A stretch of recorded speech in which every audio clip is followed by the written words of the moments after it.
Welcome in, everyone. Today's deep dive is going to be pretty intense. We're tackling the Ark of the Covenant, specifically its wild journey as told in 1 Samuel chapters 4 through 7. It's a story that gets overlooked sometimes, I think. Oh, absolutely. It's more than just an adventure story, though. It's about really grappling with what God's presence means, not just for these ancient Israelites, but for us today. You hit the nail on the head. This isn't just about some dusty old relic. The Ark becomes this incredibly powerful symbol, almost like a mirror. It reflects the Israelites' relationship with God. Okay, so let's set the scene. We've got the Israelites facing off against the Philistines, and things aren't going so well for them. Not well at all. They're getting crushed. So they make a decision that seems logical on the surface, I guess. They decide to bring the Ark of the Covenant onto the battlefield. You'd think, okay, game over, right? God's presence, instant win. Yeah, you'd think so. And here's the problem.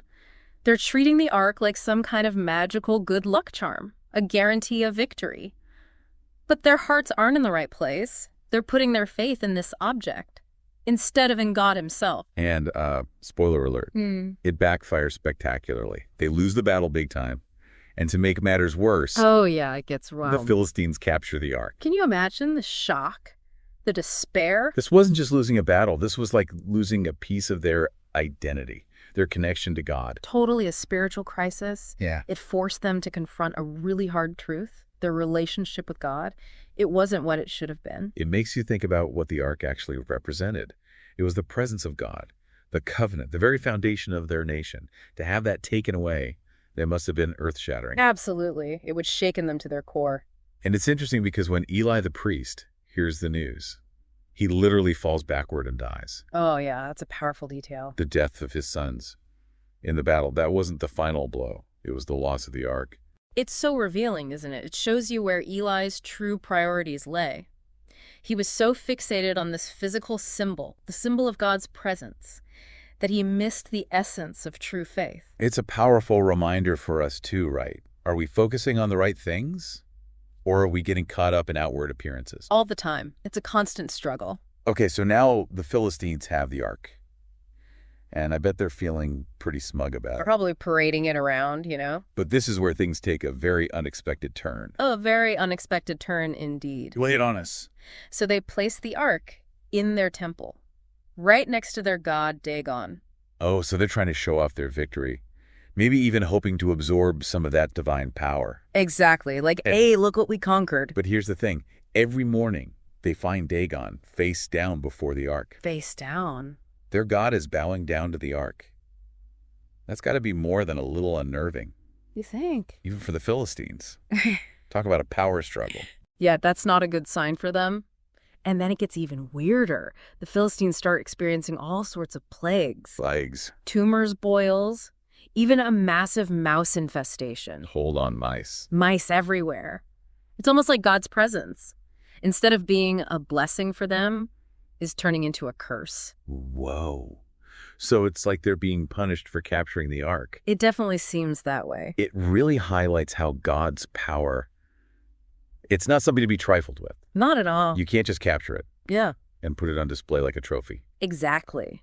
The Philistines learned the hard way that the Ark wasn't a source of magical power, something they could control. So what happens next? Do they just keep suffering? Well, they finally they can't take it anymore. All right. After 7 months of this chaos, they decide to send the Ark back to Israel. 7 months. Yeah, it was a long 7 months. And get this, they even add golden offerings as a peace offering. So they're basically saying, take it back, please. Just make it stop. Pretty much. It's like they realize Or- they've bitten off more than they can chew. Exactly. They're acknowledging that they're dealing with a power beyond their control. But here's the thing. The return of the Ark, it's not a happy ending. It's actually a new beginning. So it's not just about getting the Ark back. It's about what happens next. Precisely. This is where the prophet Samuel steps in. Yeah. And he calls for a national time of repentance. Repentance. Yeah, he's like, okay, we got the Ark back. But that doesn't solve the real problem. We need to deal with the issues of the heart. So it's about getting their relationship with God right, not just possessing this sacred object. It's like Samuel saying, look, you can't just treat God like a vending machine. That's such a great way to put it. You can't just expect blessings without genuine commitment. And this is a theme that resonates throughout the Bible, you know? Yeah. And even in our own lives today, it's so easy to get caught up in outward appearances or rituals. But True faith. True faith is about an inward transformation. So Samuel's leadership here is key. It's not just about retrieving the ark. It's about guiding the Israelites back to Gaid. Absolutely. He's challenging them to confront their own shortcomings, their misplaced priorities, and to turn back to God with their whole hearts. Okay, so they've gone through this period of repentance. They've recommitted themselves to God. What happens next? Well, the Philistines decide to try their luck again. They gather their armies and prepare to attack Israel once more. Oh boy. Here we go again, round two. But this time, things are different, right? Absolutely. This time, the Israelites are unified in their faith. They've been through the fire. They've learned their lesson. And Samuel, their spiritual leader, is there to guide them. So the stage is set for another epic showdown. What happens this time around? Well, as the Philistines approach, Samuel offers a burnt sacrifice to God and leads the Israelites in prayer. It's a powerful moment of spiritual unity and dependence on God. But does God answer their prayer? He does, in a way that leaves no doubt about who's in control. As Samuel prays, God unleashes a thunderstorm of epic proportions. Whoa. Talk about dramatic timing. I can just imagine the Philistines thinking, okay, maybe we should have stayed home today. Right, and it's not just a little rain shower either. This is a full-blown divine intervention. Thunder, so loud, so powerful, that it throws the entire Philistine army into complete chaos. So it's clear this isn't just about military might. This is God stepping in. Yeah. And fighting for his people. Exactly. And the result is a decisive victory for the Israelites. The Philistine threat is pushed back, and they're left to wonder what just hit them. It's incredible how the story goes. From such despair to this incredible triumph, it really highlights the transformative power. The transformative power of repentance and faith. You hit the nail on the head. It's not just about outward circumstances. It's about the condition of the heart. When the Israelites aligned their hearts with God's will, they experienced this power in a way they never could have imagined. And to commemorate this victory, Samuel sets up a stone and names it Ebenezer, which means, thus far the Lord has helped us. I love that name. It's so powerful. It's not just a name. It's a declaration, a testament to God's faithfulness, and a reminder to never forget where your help comes from. You see, Ebenezer wasn't just a random stone. It was a marker of a turning point, a place where they could look back and say, this is where things changed. This is where we saw God's power in action. It's like a spiritual landmark, a reminder of God's presence and his faithfulness throughout their journey. Exactly. And it's a concept that's relevant for us today, too. We all have our own Ebenezer moments, times when we've experienced God's faithfulness in a tangible way. It's so important to remember those moments, to hold on to them, and to let them fuel our faith for the future. This deep dive has been so insightful. I'm really starting to see how this ancient story connects to our lives today. It's not just about a battle between the Israelites and the Philistines. It's about a universal struggle between faith and doubt, obedience and rebellion. That's a great observation. You've touched on something really profound. The story of the Ark's journey is a microcosm of the human experience. It's about our relationship with God, our tendency to stray, our need for repentance, and the incredible power of his grace. And the role of repentance. It can't be overstated. In this story, it's not presented as a punishment, but as a pathway to victory. Right. It's about recognizing our mistakes, turning away from them, Yeah. and choosing to follow God's way. Exactly. Repentance isn't about beating ourselves up. It's about allowing God to work in our lives and to bring us back to himself. And when we do that, when we surrender to his will and allow him to lead us, we open ourselves up to experiencing his power in ways we could never imagine. The Israelites experienced victory over the Philistines. But the real victory was in their hearts. It was a victory of turning back to God and allowing him to fight their battles. It's like the difference between trying to row a boat upstream against the current versus letting the current carry you towards your destination. That's a perfect analogy. It's about surrendering control, trusting in God's plan, and allowing him to guide us, even when we don't understand where we're going. This has been an incredible deep dive. I feel like I have a whole new understanding of the story of the Ark and what it means for us today. I'm glad to hear that.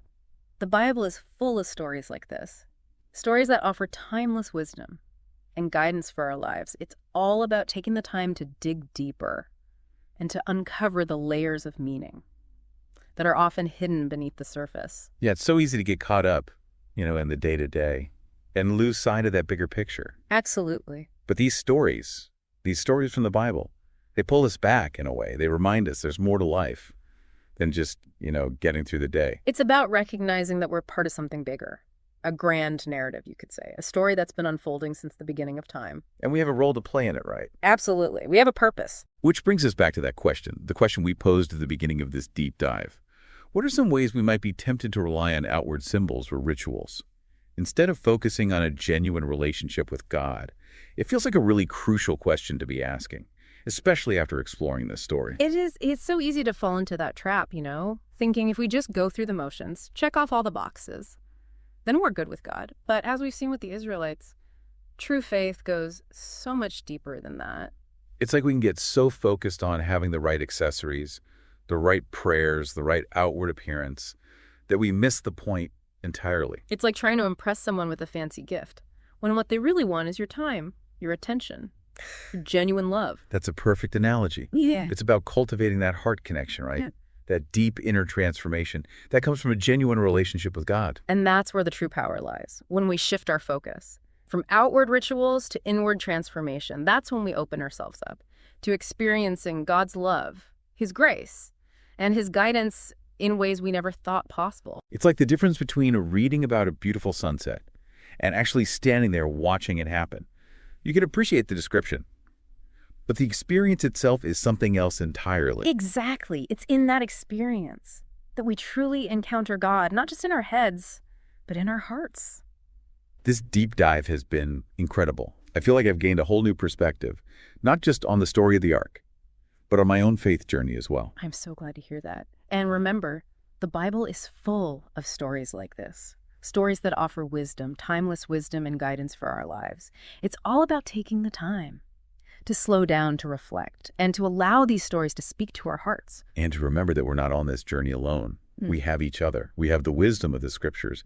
And most importantly, we have a God who loves us unconditionally and is always there to guide us. That's beautifully said. So as we wrap up this deep dive, I want to leave our listeners with this thought.